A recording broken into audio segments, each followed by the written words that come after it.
ఘనమైన దేవ, మహాగణుడ, మహిమగల మీ నామమును బట్టి మిమ్మల్ని స్తుతించి ఘనపరిచి ఆరాధిస్తుంటున్నాం. ఇంతవరకు ఆరాధనలో ప్రభువా బలవర్తమానంలో సహాయపడుతూ వచ్చినందులకై మిమ్మల్ని స్తుతిస్తూ ఉంటున్నాం. చివరి వర్తమానం కొరకై మీ సన్నిధిలో సాగిలపడుస్తుంటున్నాం. ఆశ కలిగిన ప్రాణాన్ని తృప్తిపరిచే దేవుడు, ఈ వర్తమానం ద్వారా మాకేం నేర్పించనై ఉన్నారో సంపూర్ణంగా ప్రభా మా జీవితాలకు మా తండ్రి ఆ మాటలను ప్రభా అనుగ్రహించమని ప్రార్థన చేస్తుంటున్నాం. ఈ విధంగా మీ వాక్య ప్రకారం మా జీవితాలు దిద్దుకొని పరలోకం కోసమే సిద్ధపడడానికి కృప చూపించమని మమ్మల్ని మీకు అప్పగించుకుంటూ యేసు ప్రభు నామమున ప్రార్థించి స్తుతించి వేడుకుంటున్నాం తండ్రి, ఆమేన్.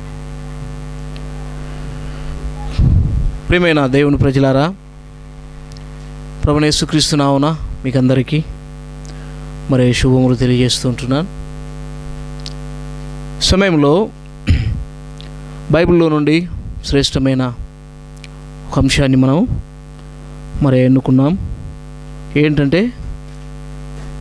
క్రైస్తవులు ఎందుకు శ్రమ అనుభవించాలి చూద్దాం. అపోస్తుల కార్యములు 14వ అధ్యాయం 22వ వచనం. అపోస్తుల కార్యములు 14వ అధ్యాయం 22వ వచనం.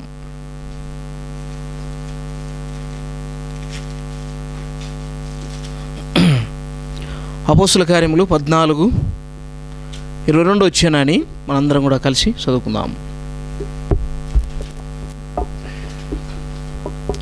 బైబిల్ కలిగిన ప్రతి ఒక్కరు కూడా ఈ మాటను కలిసి చదవడానికి ప్రయత్నం చేయండి.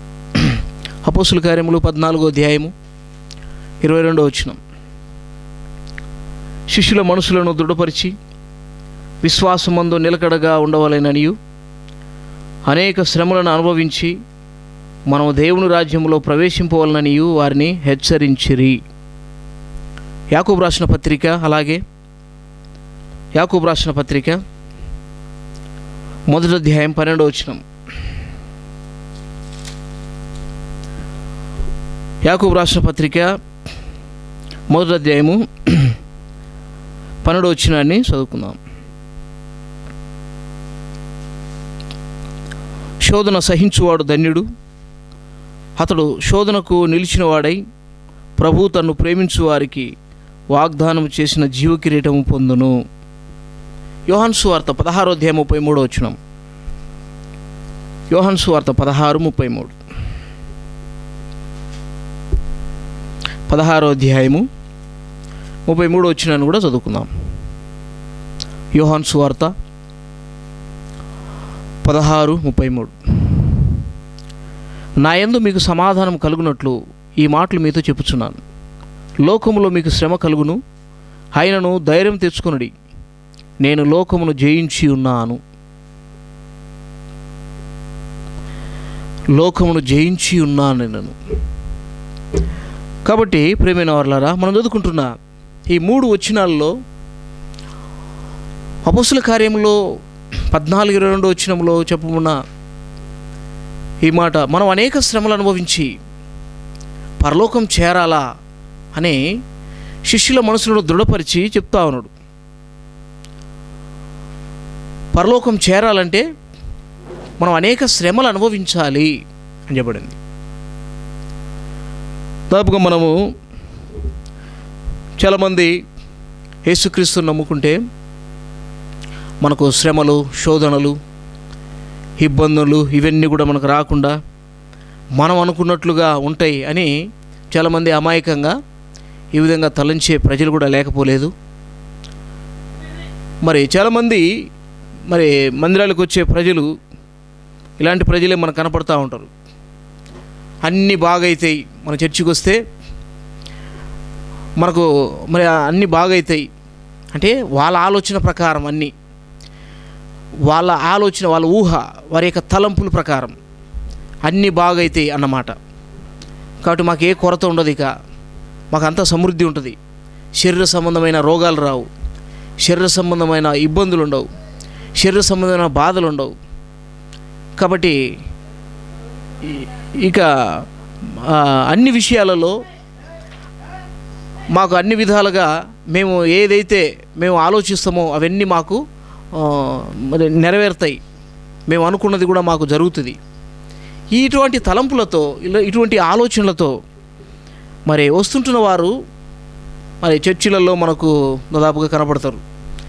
ఇలాంటి వారందరూ కూడా ఈ మాట మరి ఈ వర్తమానం జాగ్రత్తగా వినాలి. పరలోకం అంత ఆసమస్యగా సులభంగా లేదు. దైవజనుడు ఇక్కడ చెప్తున్న మాట ఏంటంటే, మనం అనేక శ్రమలు అనుభవించి పరలోకము చేరాలి అని రాయండి. ఈ విధంగా శ్రమలు యేసుక్రీస్తు ప్రభు కూడా యోహాను సువార్త 16:33 ఏమన్నాడంటే, లోకములో మీకు శ్రమ కలుగును, ఆయనను ధైర్యం తెచ్చుకున్నాడు, నేను లోకమును జయించి ఉన్నాను. నేను లోకంలో మీకు శ్రమ కలుగుతుంది. ఎవరన్నారు ఈ మాట? సాక్షాత్తు యేసుప్రభు లోకరక్షకుడు, భూలోకంలో ఉన్న మానవుని పాపిని రక్షించడానికి భూలోకానికి వచ్చిన యేసుప్రభువే స్వయంగా ఈ మాట చెప్తున్నాడంటే మనకు శ్రమలు ఎందుకు లేకపోలేదు? నీ ఆలోచనల ప్రకారము, నీ ఉద్దేశ ప్రకారము నువ్వు క్రైస్తవుడు అయితే నువ్వు క్రైస్తవుడు కాలేవు. దేవుడు అనుకున్న క్రైస్తవుడు నువ్వు కాలేవు. పరలోక సంబంధమైన క్రైస్తవుడుగా నువ్వు కాలేవు. పరలోక సంబంధమైన క్రైస్తవుడు ఎలాంటి వ్యక్తి అంటే అనేక శ్రమల గుండా, అనేక శోధనల గుండా, అనేక మరి ఎదురయ్యే అన్ని పరిస్థితులలో, పరీక్షల్లో, పరిశోధనలలో, ఇబ్బందులలో వీటన్నిటినీ సహించుచు ఓర్చుకుంటూ వీటన్నిటిలో జయం పొందుతూ పోయినవాడే క్రైస్తవుడు. అపోస్తలుడైన పౌలు చెప్తాడు,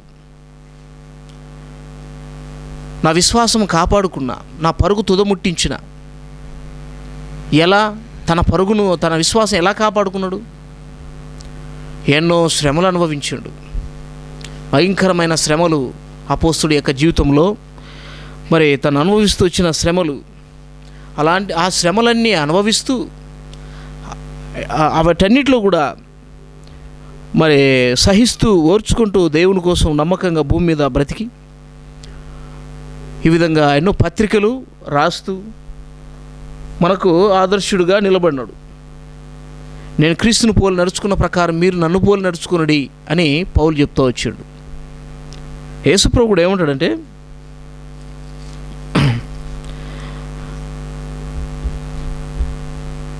యోహాను సువార్త 15వ అధ్యాయం,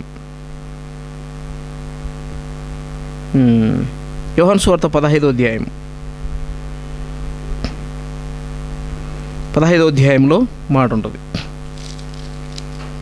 ఇప్పుడు నాకే శ్రమ వచ్చినప్పుడు మీకు శ్రమ రాదా అనే మాట అన్నట్టు యేసు మాట్లాడుతాడు. దీన్ని చూద్దాం. యోహాను సువార్త 15వ అధ్యాయము 18వ వచనాన్ని చూద్దాం. లోకం మిమ్మల్ని ద్వేషించినడలా మీకంటే ముందుగా నన్ను ద్వేషించినని మీరు ఎరుగుదురు. ఎవరిని ద్వేషించిందంట? చెప్పండి. సృష్టికర్త, భూమి ఆకాశమును కలిగించిన సర్వ సృష్టికి ఆది సంభూతుడైన యేసుక్రీస్తు ప్రభువుకే ఇలాంటి పరిస్థితి వచ్చినప్పుడు మీకు రాదా అంటాడు. మరొక మాట, యేసుప్రభు సిలువ వేసుకొని పోయేటప్పుడు లూకా సువార్త 23వ అధ్యాయంలో సిలువ మోసుకొని పోయేటప్పుడు పచ్చి మానుకే ఇలాగ చేస్తే ఎండిన మానుకు జరగదా అన్నట్లుగా యేసుప్రభు చెప్తాడు. పచ్చి మాను అనగా యేసుప్రభు పరిశుద్ధుడు, నిర్దోషి, నిష్కల్ముషుడు, ఏ నేరము లేనివాడు.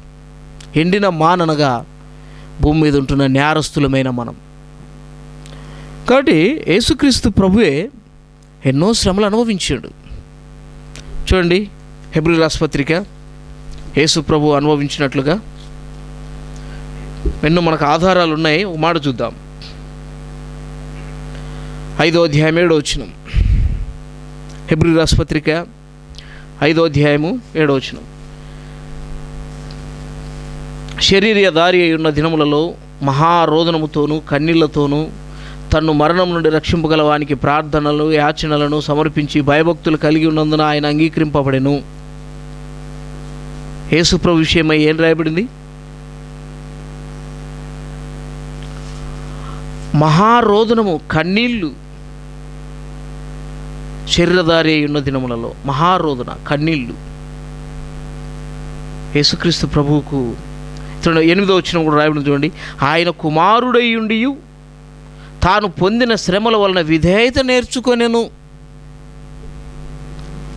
ప్రభువైన యేసుక్రీస్తు వారు పరలోకపు దేవుని అద్వితీయ కుమారుడు. కుమారుడై ఉండి శ్రమ ద్వారా విధేయత నేర్చుకున్నాడట. యేసుప్రభుకి అవసరం అంటారా శ్రమలు? యేసుప్రభుకి ఇవన్నీ అవసరం అంటారా? ఆయనే విధేయత నేర్చుకున్నాడట.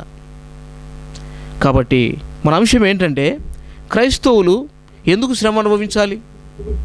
దేవుని నమ్ముకున్నాం, మనకు ఇంకా అన్ని సుఖం, అన్నీ ఇంకా హ్యాపీగా, ఇంకా ఏ శోధన, శ్రమ, ఇబ్బందులు, కష్టాలు ఏమి లేకుండా మరి అన్ని విధాలుగా మరి ఇక్కడే పరలోకము మరి అనుభవించేటట్టు మాట్లాడుతుంటారు అన్నమాట. కొంతమంది ఇక్కడే పరలోకం అనుభవించేటట్టు మాట్లాడుతుంటారు. నువ్వు క్రైస్తవుడు అయినందుకు సిగ్గుపడక ఆ పేరుని బట్టి దేవుని మహిమపరచాలా అని రాయబడింది. వింటున్నారా? క్రైస్తవుడు అయినందుకు.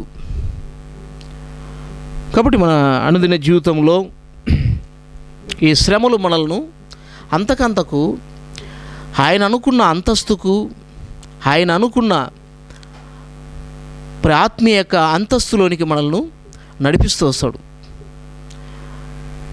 ఈ విధంగా యోబు గ్రంథంలో కూడా యోబు అంటాడు, నేను పరిశోధించబడిన తర్వాత సువర్ణ వలె కనపడుదును అంటాడు.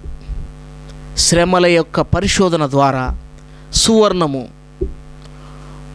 ఈ సువర్ణమును పుటము వేసిన తర్వాత ఎలాగూ మెరుస్తుందో, తనకున్న మస్టంతో పోద్దు, మెరిచి మంచిగా నీట్గా కనపడుతుందో అలాగే నేను సువర్ణం వలె కనపడుదును అని యోబు చెప్తాడు. ఈ విధంగా మరి శ్రమ లేకపోతే, ప్రశ్న మంది, శ్రమలు లేకపోతే మనము శ్రమ అనుభవించలేదు. దేవుడు అనుకున్న విధానములో మనకు శ్రమ మనం అనుభవించలేదు, మనం శ్రమలు అనుభవించలేదు. మరి ఏంటి చూద్దాం బైబిల్లో నుండి. మన శ్రమలు పొందడానికి ఇష్టపడడం లేదు, శ్రమ లేదు, మనకు శ్రమలు వద్దని కోరుకుంటున్నాం. దాని ద్వారా ఉన్న నష్టం ఏంటో బైబిల్ చెప్తుంది. చూడండి, 119వ కీర్తన 67వ వచనం. 119వ కీర్తన 67వ వచనం.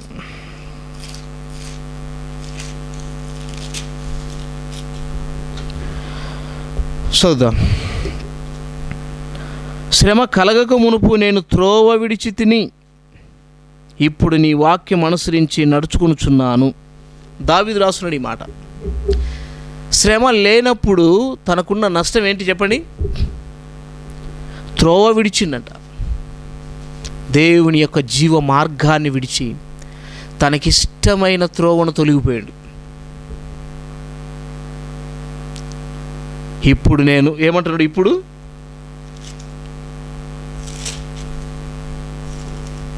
ఏం చెప్తున్నాడు? ఇప్పుడు నీ వాక్యం అనుసరించి నడుచుకొనుచున్నాను. అంటే శ్రమ వచ్చుడు ద్వారా ఎక్కడికి దగ్గర అవుతాం? దేవునికి మరింత దగ్గర అవుతా అంటాం. దేవుని వాక్యంలో రాయబడుతూ వచ్చింది, దేవునికి దగ్గర అవుతామంట. శ్రమ వచ్చుడు ద్వారా దేవునికి మనం మరింత దగ్గర అవుతాం. అందుకనే శ్రమ వచ్చినప్పుడు దేవుణ్ణి దూషించడం, దేవుని మీద నేరాలు మోపడానికి తెగిస్తూ ఉంటాం. తర్వాత మరి నాకే రావాలన్నా ఇన్ని శ్రమలు, నాకే రావాలన్నా ఇన్ని బాధలు అని కూడా మనం ఓర్చుకోలేం, సహించలేకపోతూ ఉంటాం. ఆ సహించుకోలేకపోతే అటు వారి విషయంలో బైబిల్ ఏం చెప్తుందంటే, సామెతలు 24వ అధ్యాయం 10వ వచనం రాయబడింది. సామెతలు 24:10. 24:10వ అధ్యాయం. సామెతల గ్రంథం 24వ అధ్యాయం 10వ వచనం. శ్రమ దినమున నీవు కృంగిన ఎడల నీవు చేతకాని వాడవగుదువు. ఎవరంట కృంగిపోతే? చేతకాని వారు, పరలోకానికి అనర్హుడు, నువ్వు ఫెయిల్ అయినావు అని అర్థం. పరలోకానికి పోవడానికి నువ్వు ఫెయిల్ అయినావు. శ్రమ దినమందు కృంగకూడదట. శ్రమలు, శోధనలు, బాధలు, ఇబ్బందులు ఇవన్నీ వచ్చినప్పుడు కృంగిపోకూడదట. సంతోషంగా వాటిని అనుభవించడానికి ఇష్టపడాలి. ప్రభువును వేడుకోవాలా. ప్రభు వాటన్నిటి విషయాల్లో విజయం ఇస్తాడు. ప్రభు మనల్ని తప్పిస్తాడు, జాలి పడతాడంట. వింటుండ్రా? శ్రమల ద్వారా మనం దేవునికి దగ్గర అవుతాం. ఆయన దగ్గరికి మనం వచ్చుట ద్వారా దేవుడు మన యందు దయ చూపిస్తాడు. యెషయా గ్రంథం 49వ అధ్యాయం 13 వచ్చిన రాయబడింది. యెషయా గ్రంథం 49:13 49:13 చూద్దాం.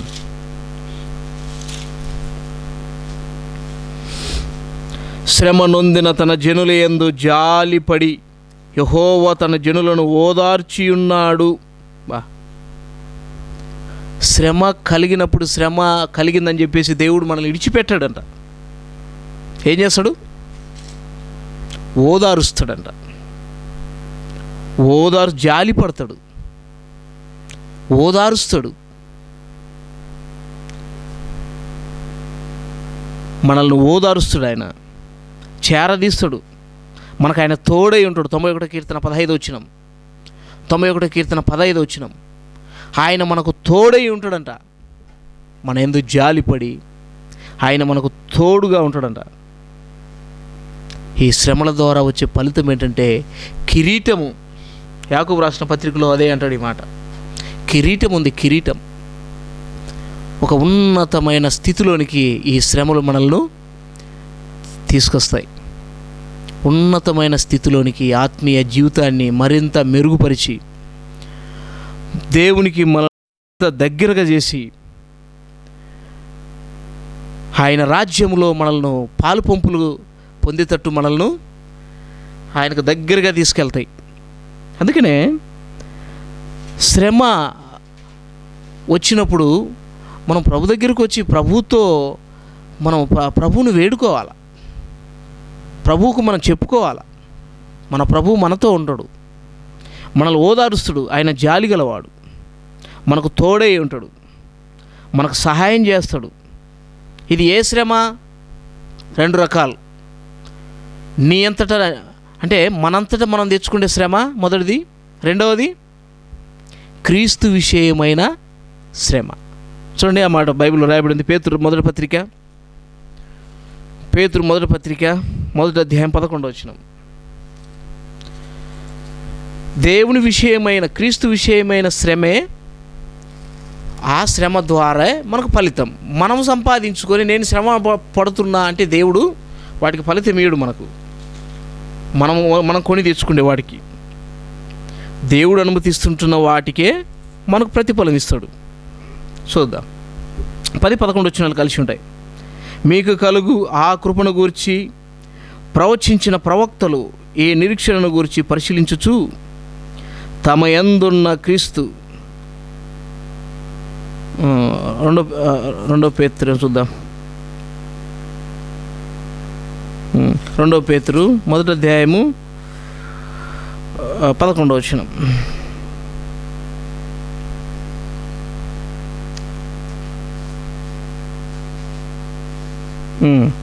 పదకొండు వచ్చిన చూద్దాం.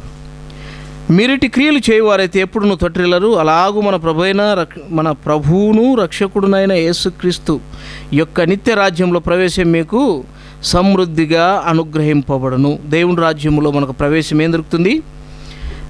సమృద్ధి అయిన ప్రవేశం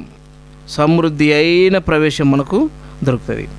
తర్వాత 1 పేతురు 1వ అధ్యాయం 11వ వచనంలో క్రీస్తు విషయమైన శ్రమను గూర్చియు అని చెప్పబడింది. చూడండి, ఏ శ్రమ ఇది? 1 పేతురు 1వ అధ్యాయం 11వ వచనంలో 10-11 వచనం కలిసి ఉంటాయి. క్రీస్తు విషయమైన శ్రమను గూర్చి, అది క్రీస్తు విషయమైన శ్రమ. ఈ శ్రమ ద్వారా దేవుడు మనకు అనుమతిస్తుంటున్న శ్రమలు. వీడి ద్వారా మనకు ఫలితం ఉంది, వీడి ద్వారా మనకు ప్రతిఫలం దేవుడు మనకి ఇవ్వబోతున్నాడు. క్రీస్తు విషయమైన శ్రమ. లోకములో మనం సంపాదించుకుంటున్న మన భోగముల ద్వారా, మన పాపము ద్వారా, మన యొక్క అతిక్రమము, దేవునికి అయిష్టమైన కార్యాలు మనం చేసి మనం సంపాదించుకునే శ్రమలు మనల్ని నాశనానికి నెడుతాయి తప్ప పరలోకాన్ని ఇవ్వవు. యేసుక్రీస్తు ద్వారా మనకు వస్తుంటున్న శ్రమలు, క్రీస్తు విషయమైన శ్రమ, క్రీస్తు విషయమైన నింద. బైబిల్లో స్పష్టంగా రాయబడింది. క్రీస్తు విషయమైన నింద గొప్ప భాగ్యం అని ఎంచుకోవాలంట. వింటున్నారా? క్రీస్తు విషయమైన నిందను గొప్ప భాగ్యం అని ఎంచుకోవాలంట. ఎవరు ఎంచుకున్నారు బైబిల్లో? మోషే. హెబ్రీ రాసిన పత్రిక 11వ అధ్యాయం, హెబ్రీ రాసిన పత్రిక 11వ అధ్యాయంలో 24వ వచనం. మోషే పెద్దవాడైనప్పుడు విశ్వాసమును బట్టి ఐగుప్తు ధనము కంటే క్రీస్తు విషయమైన నింద గొప్ప భాగ్యమని ఎంచుకొని. ఎలా ఎంచుకున్నాడంట మోషే? క్రీస్తు విషయమైన నిందని ఎలా ఎంచుకున్నాడంట? గొప్ప భాగ్యముగా ఎంచుకున్నాడంట. మనమైతే తప్పించుకోవడానికి ప్రయత్నం చేస్తాం. వింటున్నారా? మనమైతే తప్పించుకోవడానికి ప్రయత్నం చేస్తాం. క్రీస్తు విషయమైన నింద వచ్చిందనుకో, మనకు పరీక్ష ఎదురైందనుకోండి, తప్పించుకోవడానికి ప్రయత్నం చేస్తాం. మోషే ఏం చేస్తున్నాడంట? గొప్ప భాగ్యమును ఎంచుకున్నాడంట. పేతురు కూడా ఏం రాస్తున్నాడు? మొదటి పేతురు 1వ అధ్యాయం 11వ వచనంలో క్రీస్తు విషయమైన శ్రమ, క్రీస్తు విషయమైన శ్రమ, క్రీస్తు విషయమైన నిందలు, అవమానాలు. అంటున్నారా? నిందలు, అవమానాలు. ఆ మధ్య వీడియోలో మనలు సువార్త ప్రకటించుకుంటూ ఇంటింటికి పత్రికలు ఇచ్చుకుంటూ పోతా అంటే కొంతమంది ప్యాడ్నీళ్ళు చల్లిన మీద ఏమన్నా ఎదురు మాట్లాడినరా? మౌనంగా అలాగే పోపించుకుంటూ పోతా ఉన్నారు. ఇది క్రైస్తవుని యొక్క ఓర్పు, క్రైస్తవుని యొక్క సహనం, క్రైస్తవుని యొక్క ప్రత్యుత్తరం. ఇది క్రైస్తవునికున్న సహనం, ఓర్పు, దీర్ఘశాంతం. ఈ విధంగా పేడ నీళ్ళు పోస్తున్న తెల్లటి బట్టల మీద పేడ నీళ్ళు పోస్తుంటే అలాగే తలంచుకొని పోతా ఉన్నారు. ఇంకొకరేంటి ఎదురు మాట్లాడి, ఏంట్రా నీకు అర్థం ఏంటి, ఏదన్నా అక్కడ పక్కన రాయో కర్ర ఏదైనా దొరికితే ఎంబడే ఆ వ్యక్తి మీదకి ఎంబడే మరి తిరుగుబాటు చేసే ప్రమాదం ఉంది. క్రైస్తవునుకున్న ఓర్పు ఏంటి? ఎందుకు ఇదంతా అవమానం ఎందుకు భరిస్తున్నారు? క్రీస్తు విషయమైన నింద ఎందుకు భరిస్తున్నారు? ఒకరోజు పరలోకాన్ని పొందడానికి, ఈ శ్రమ లేకపోతే దారి తొలగిపోతామని కీర్తనకారుడు రాస్తా ఉన్నాడు. ఈ శ్రమలే లేవు అనుకోండి, దారి తొలగిపోతాం, దేవుని యొక్క మార్గమును విడిచిపోయే ప్రమాదం ఉంది. అందుకనే ఆ శ్రమలలో ఆయన మనకు ఉత్తరం ఇచ్చి తోడుగా కూడా ఉంటాడంట. మనం భయపడాల్సిన అవసరం లేదు. యేసుప్రభువు అంటున్నాడు, ఏమంటున్నాడు? యోహాను సువార్త 16:13, లోకములో మీకు శ్రమ కలుగును, ఆయనను ధైర్యం తెచ్చుకున్నాడు. నేను లోకమును జయించి ఉన్నా, నేను లోకాన్ని జయించిన, మీరు ధైర్యం తెచ్చుకోండి అంటా ఉన్నాడు. ఆదికాండం 35వ అధ్యాయం 3వ వచనంలో ఆయన తోడుగా ఉంటాడని కూడా చెప్తున్నాడు. చూడండి 35వ అధ్యాయం 3వ వచనం.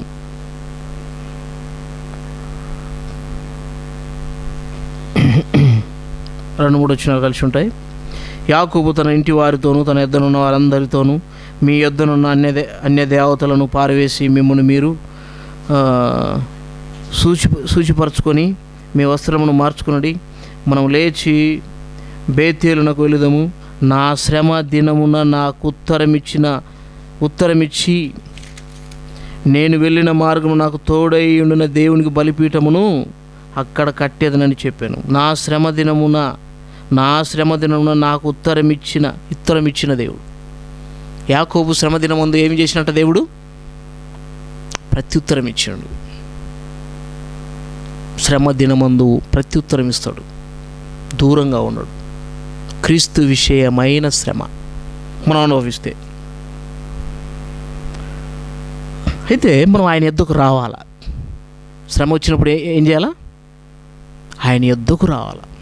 వాక్యం చెప్తుంది న్యాయాధిపతులు 11వ అధ్యాయం 7వ వచనంలో, 11:7 11వ అధ్యాయము 7వ వచనం. అందుకు యెఫ్తా, మీరు నా యందు పగపట్టి నా తండ్రి ఇంట నుండి నన్ను తోలివేసిరే, ఇప్పుడు మీకు కలిగిన శ్రమలలో మీరు నా యొద్దకు రానేలా అని గిలాదు పెద్దలతో చెప్పాను.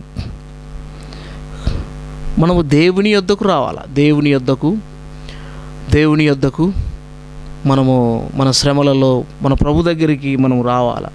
ప్రభు మన మొర ఆలకించి మనకు ప్రత్యుత్తరం ఇచ్చే దేవుడు, మనకు శ్రమలలో ఆశ్రయముగా ఉంటాడంట. 25 యెషయా గ్రంథం 25:3 యెషయా గ్రంథం 25:3 ఆయన మనకు ఆశ్రయముగా ఉంటాడు. చూడండి, యెషయా గ్రంథం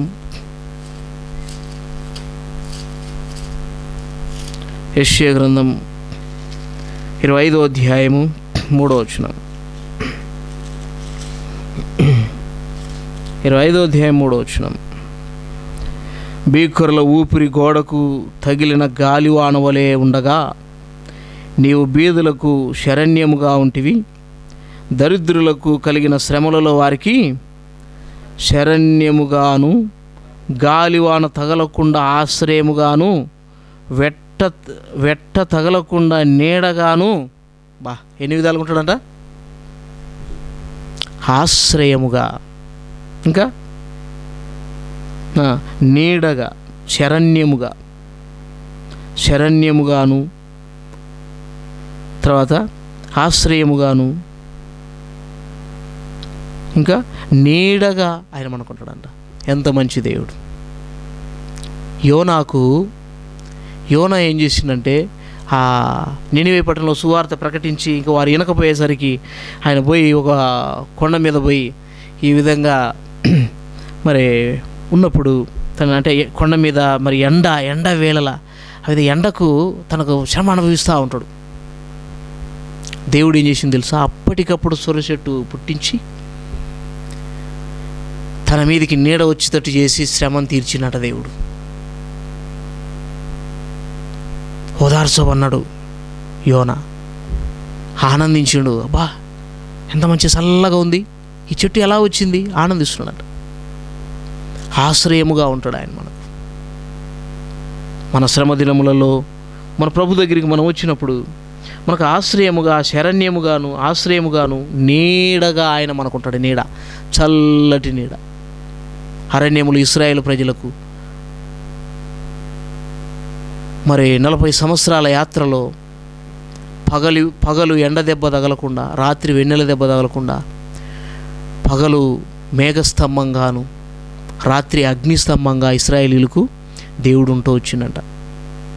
మేఘస్తంభం ఎలా ఉంటుంది? ఆ మేఘము, చల్లటి మేఘం మీదకి వచ్చిందనుకో ఎలా ఉంటుంది చెప్పండి? మనం ఏసీలో ఉంటే ఎట్లుంటుంది? చల్లటి వాతావరణం. అలాగే ఇశ్రాయేల్ కూడా ఆ రోజు ఎలా ఉన్నదంటే 6 లక్షల జనాంగానికి అలాంటి చల్లటి మేఘాలను వారి యాత్రలో, 40 సంవత్సరాల యాత్రలో చల్లటి మేఘాలు వారికి పంపించినప్పుడు ఎంత ఆనందం, ఎంత సంతోషం అనుభవిస్తూ ఉండింటారు. వింటున్నారా? నిన్న మొన్న సాయంత్రము పగలంతా ఎండ వచ్చింది, బాగా భయంకరంగా, బాగా 5:30, 4:30, 5 ఆ ప్రాంతం. ఈ పక్క మంచి వేడి వస్తుంది, బాగా వేడి వస్తుంది. ఆ సమయంలో ఏమైందంటే మోడాలు వచ్చినాయి, ఆ సూర్యునికి అడ్డం. ఈ పక్క నుండి వేడి ఈ పక్క వచ్చే టైంలో చల్లగా అయిపోయింది. అప్పుడంతా అరే ఎట్టపోయింది, పొద్దుగూకిందా, ఇంత చల్లగా ఉంది ఏంటి అని అనుకున్నాం. కొంచెంసేపటికి ఆ మేఘం పక్క వేళక మళ్ళీ వేడి వచ్చింది.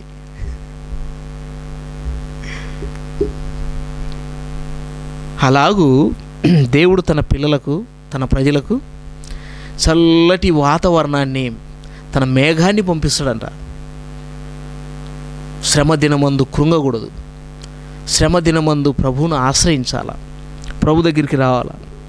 ఈ విధంగా శ్రమ మనకి ఏం చేస్తుందో కొన్ని విషయాలు మనం చూద్దాం బైబిల్లో నుండి. మొదటిది యాకోబు రాసిన పత్రిక 1వ అధ్యాయం 3-4 వచనాల్లో, మొదటిది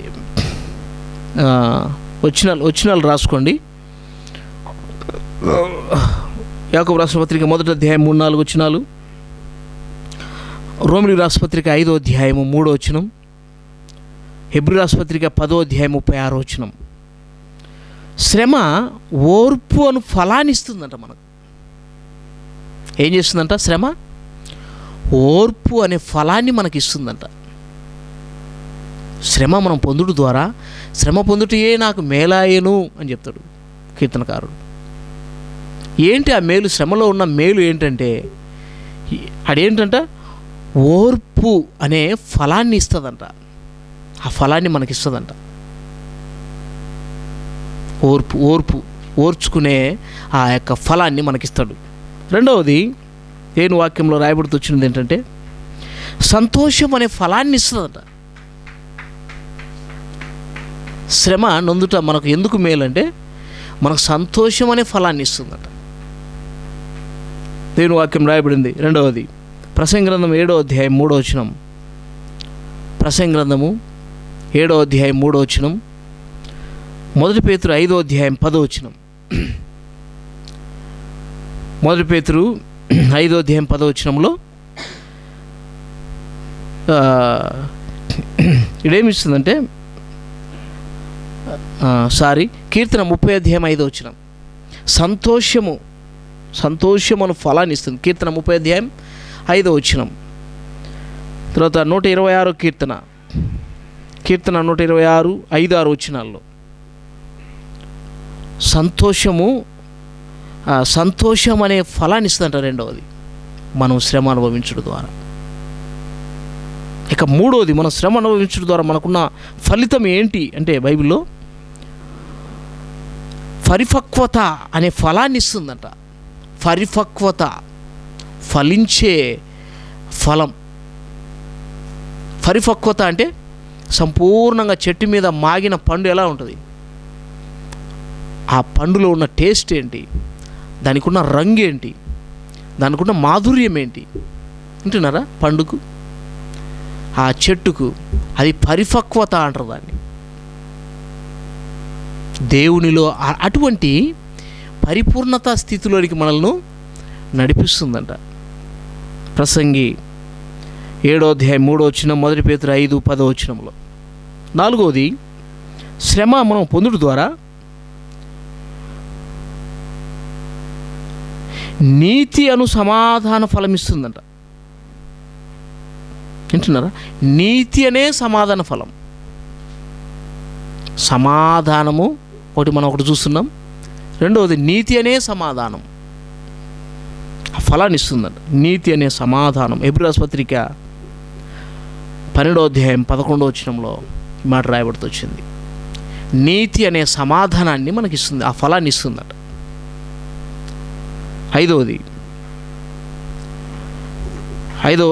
ఐదవ సందర్భం హెబ్రీ రాసిన పత్రిక యోబు గ్రంథం 1వ అధ్యాయం 9-10 వచనాలు. యోబు గ్రంథం 1వ అధ్యాయము 9, 10, 20, 22 వచనాలు. ఇవన్నీ రాసుకోండి. క్రైస్తవుడు శ్రమ పడుట ద్వారా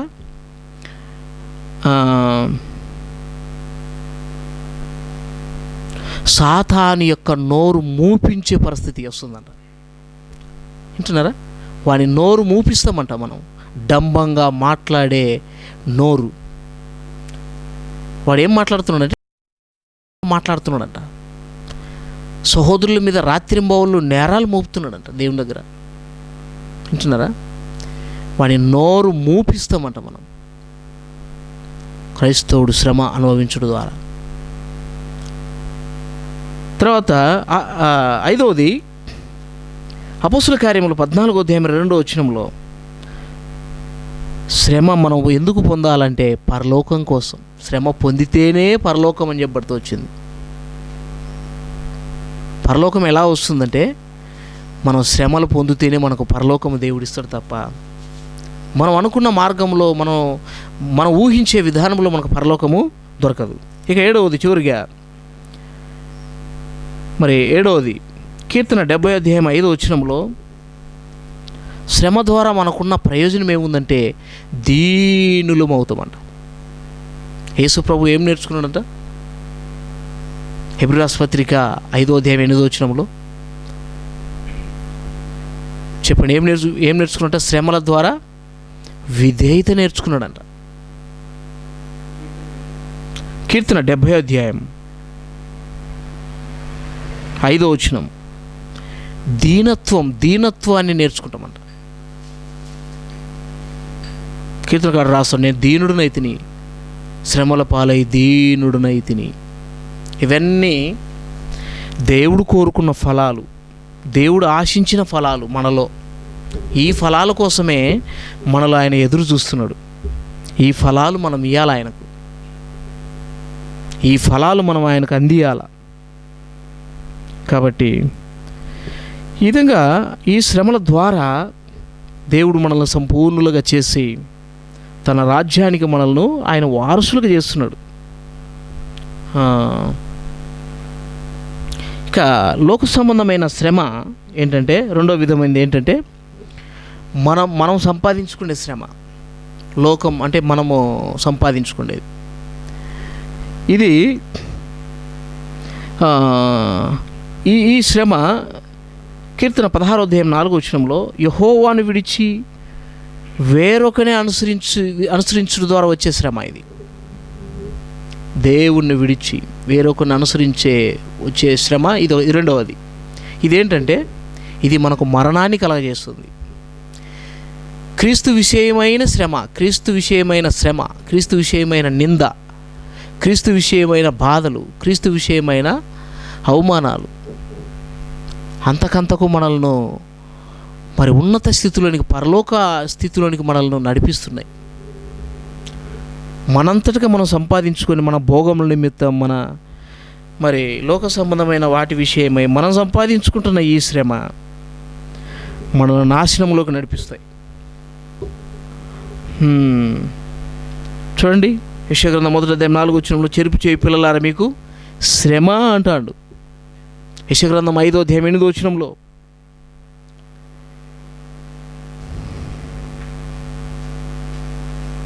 యెషయా గ్రంథం 5:8 చూద్దాం ఏమంటాడు.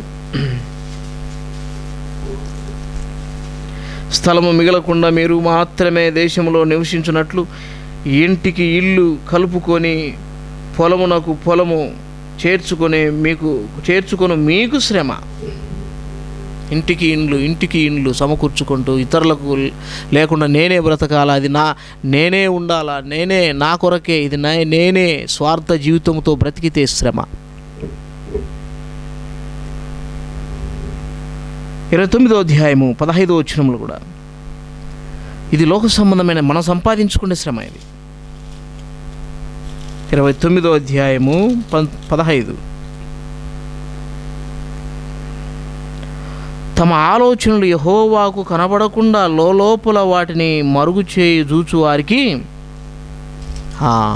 ఆయన ఆలోచనలు ఆయనాడు చూస్తున్నలే, లోపల దాన్ని మరుగు చేయాలని చూసేవారికి కూడా మనం సంపాదించుకునేవి ఇవన్నీ ఈ శ్రమలు.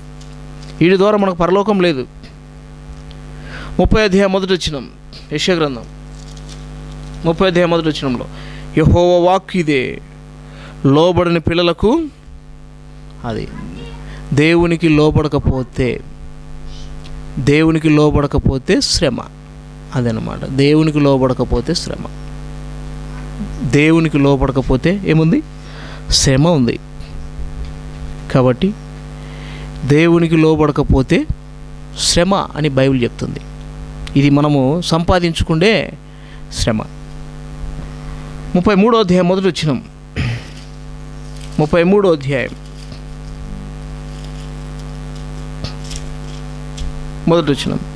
దోచుకొనబడకపోయినను దోచుకొనుచుండు నీకు శ్రమ. దోచుకునే వారికి కూడా శ్రమ. అన్యాయముగా దోచుకుంటూ ఉంటారు అన్నమాట శ్రమ. 45వ అధ్యాయం 9వ వచనం, సృష్టికర్తతో వాదించువాడు. సృష్టికర్తతో అమాయకంగా మూర్ఖంగా వాదిస్తూ ఉంటారు. దేవునితో, నన్ను ఎందుకు పుట్టించినావు, నన్ను పుట్టించి నన్ను భూమి మీద శ్రమల పాలు ఇబ్బందుల పాలు చేయడానికా పుట్టించింది? నీకెక్కడ తెలివి ఉందయ్యా అంటారంట ప్రజలు. ఏమంటారంట, ఆయనకి తెలివి ఉందా అంటారంట ప్రజలు. ఇలాంటి వారికి కూడా శ్రమ.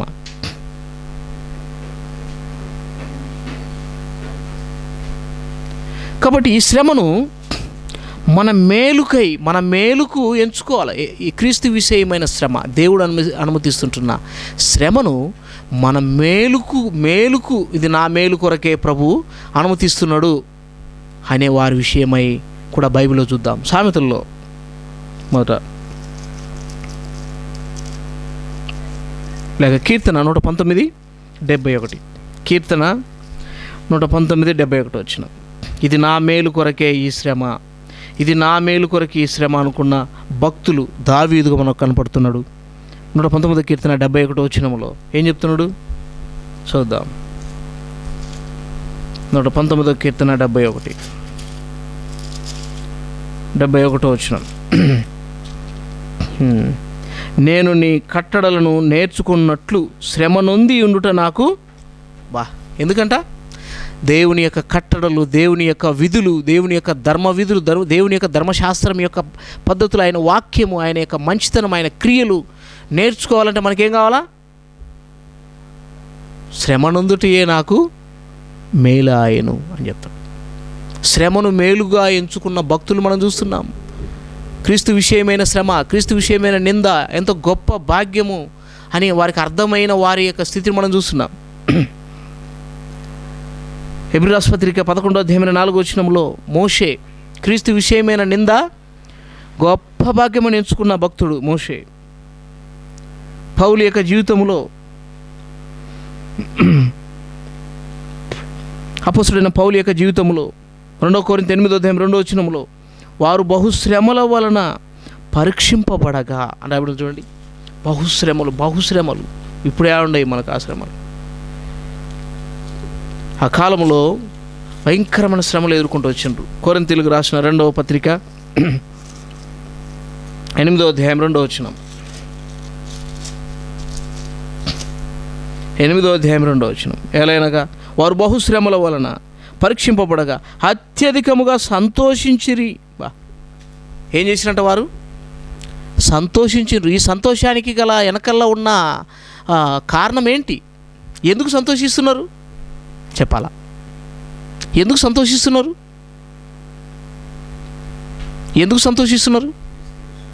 క్రీస్తు విషయమైన నిందకు, క్రీస్తు విషయమైన శ్రమలకు ఎందుకు సంతోషిస్తున్నారు? శాశ్వతమైన ఆనందం, శాశ్వతమైన సుఖం, పరలోకం మా ముందు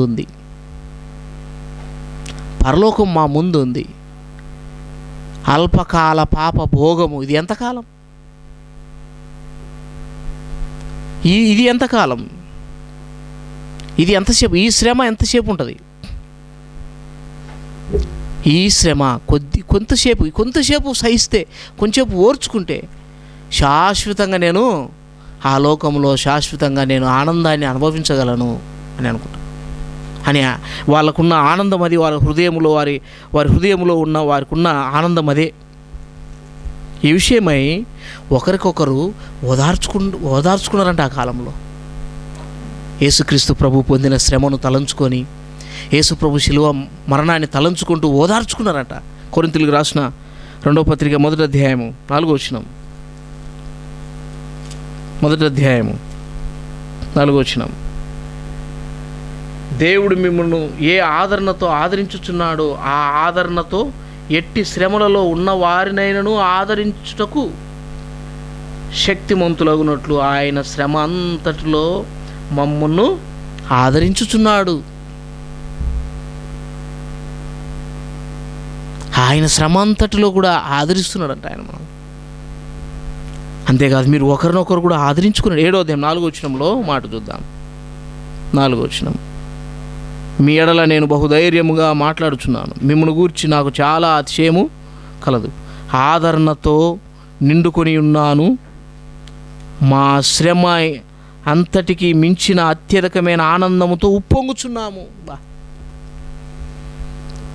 ఏంటి ఆయన సంతోషము? పౌలు యొక్క సంతోషం ఏంటి? ఆదరణతో నిండుకొని ఉన్నాం మేము, మా శ్రమ అంతటికి మించిన, మా శ్రమలంతటికి మించిన మాకు ముందు ఏముంది? అత్యధికమైన ఆనందం ఉంది. మాకు అత్యధికమైన ఆనందముతో ఏం చేస్తున్నాం? అత్యధికమైన ఆనందముతో, మరి అత్యధికమైన ఆనందంతో ఉప్పొంగుచున్నాము. నేడున్న క్రైస్తవులు ఇలాంటి ఆనందాన్ని పొందగలరా? నేడున్న క్రైస్తవులు ఇలాంటి సంతోషాన్ని అనుభవించగలరా? అందుకని యేసు వైపు చూడాలా, ఆయన పొందిన శ్రమలు జ్ఞాపకం చేసుకోవాలా, ఆయన పొందిన మరి అవమానాలు, ఆయన పొందిన బాధలు తలంచుకోవాలా. అదే నేను లోకమును జయించునని యేసు అన్నది. అందుకనే కొలస్సీ రాష్ట్రపత్రిక 1వ అధ్యాయం 24వ వచనం, కొలస్సీ రాష్ట్రపత్రిక 1వ అధ్యాయము 24వ వచనం, 1వ అధ్యాయము 24వ వచనం. ఇప్పుడు మీ కొరకు నేను అనుభవించుచున్న శ్రమల యందు సంతోషించుచు. పౌలు ఏం చేస్తున్నాడట? మీకోసం అనుభవిస్తుంటున్న శ్రమల యందు నేను ఏం చేస్తున్నానట? సంతోషిస్తున్నా. నేటి క్రైస్తవ జనమా, మనం ఎలా ఉన్నాం ఈరోజు? దేవుని వాక్యం వింటున్నా ఇలారా అమ్మలారా, నేటి క్రైస్తవులారా, ఎలా ఉన్నాం మనం? మన జీవితాలు ఎలా ఉన్నాయి ఇప్పుడు? పౌలు గారు చూడండి, ఎంతటి మంచి మాటలు చెప్తా ఉన్నాడు.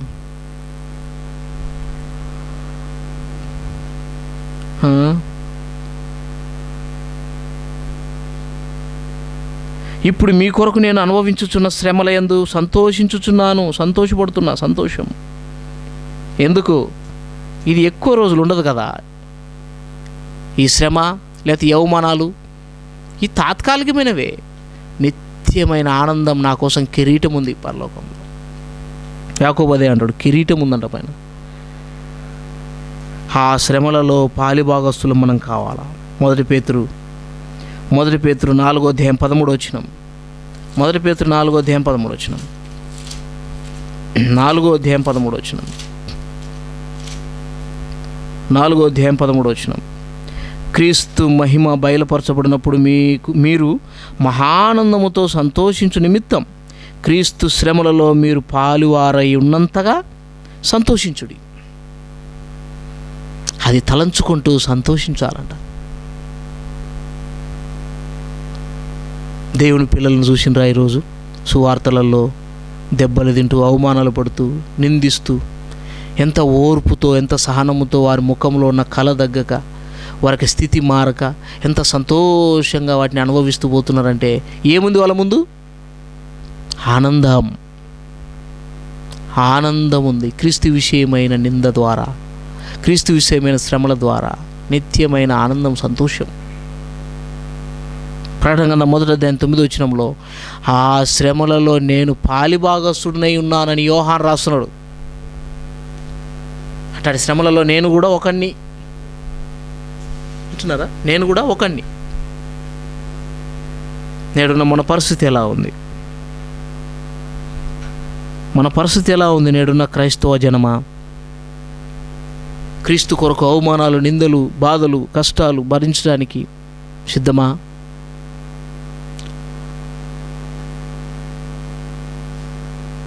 మరి కొద్దిగా శ్రమ కలగగానే కృంగిపోయి, నలిగిపోయి, దేవుని విడిచిపెట్టి మరి దేవుని మీద నేరాలు మోపుతూ చేస్తున్నావా? నీలో సరైన కార్యం ఇంకా జరగలే. దేవుని ప్రేమ ఏంటో నువ్వు రుచించలే, నువ్వు గుర్తించలే. ఈ వర్తమానం ఈయనైనా నువ్వు సంపూర్ణంగా నీ రక్షణ తీర్మానాన్ని నిశ్చయితపరచుకో, స్థిరపరచుకో. పరలోకం ఊరక సులభంగా లేదు. పరలోకం ఊరకలేదు. మనం అనేక శ్రమలు అనుభవించాలి, అనేక నిందలు, అవమానాలు భరించాలి. క్రీస్తు విషయమైన నిందలు భరించాల. భక్తులు ఇవన్నీ భరించిన పాత నిబంధన భక్తులు దేవుని కొరకు నిలబడినారు, దేవుని కొరకు అనుభవించిండ్రు, సహించిండ్రు, ఓర్చుకున్నారు. నేడున్న మన పరిస్థితి ఏంటి? తలలో వంచి మోకరించి ప్రభువుకు మనల్ని మనం అప్పగించుకుందాం. వారి జీవితాలను ఒకసారి తలపోసుకొని ప్రభు సన్నిధిలో సాగిలపడదాం. మహానందం ఎంచుకున్నారంట, వాళ్ళు మహానందంగా ఎంచుకున్నారంట శ్రమలను.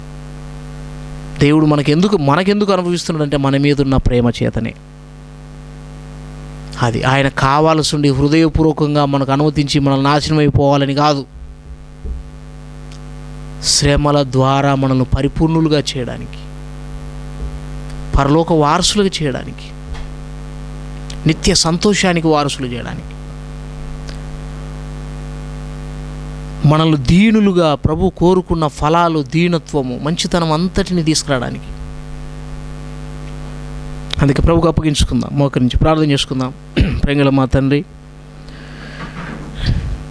మధ్యాహ్నకాల సమయంలో మమ్మల్ని తెచ్చిన లేఖన భాగాలను బట్టి స్తోత్రాలు. చెప్పిన మాటలను దీవించండి మా ప్రభువా. ఈ మాటలు ఆస్వాదించండి, మీ ప్రజలకు ఎంతో ఆశీర్వాదకరంగా, దీవెనకరంగా, మేలుకరంగా చేయండి.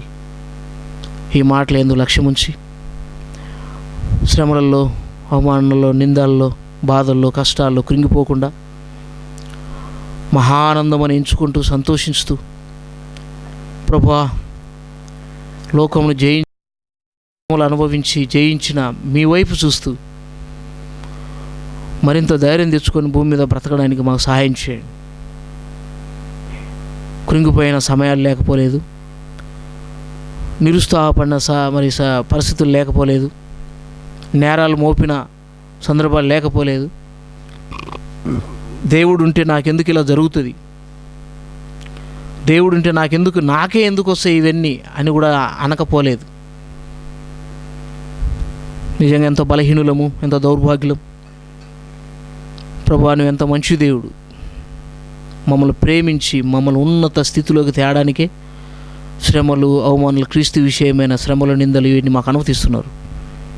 వాటి యందు మేము ఆనందించుతూ సంతోషించుచు భూమి మీద జీవిత యాత్రలో నమ్మకంగా మేము బ్రతకడానికి కృప చూపించి నడిపించమని మమ్మల్ని మీకు అప్పగించుకుంటాం. యేసు ప్రభు నామమున ప్రార్థించి స్తుతించి వేడుకుంటున్నాం తండ్రి. ఆమేన్.